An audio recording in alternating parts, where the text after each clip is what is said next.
ঢাকা উত্তর সিটি কর্পোরেশনের সাবেক মেয়র আতিকুল ইসলামকে 5 দিনের রিমান্ডে নেওয়া হয়েছে। উত্তরা থানার হত্যা মামলায় তাকে এই রিমান্ডের আদেশ দিয়েছে আদালত।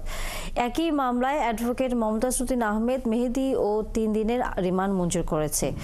বুধবার ঢাকা মেট্রোপলিটন ম্যাজিস্ট্রেট আদালতের বিচারক এই আদেশ দেন। এর আগে গত 16 অক্টোবর আতিকুল ইসলামকে রাজধানীর মহাখালী থেকে গ্রেফতার করে পুলিশ। তার বিরুদ্ধে 3টি মামলা রয়েছে। এরপর দিন আদালতে হাজির করা হলে জামিন না মঞ্জুর করে তাকে কারাগারে পাঠানোর আদেশ দেয় বিচারক।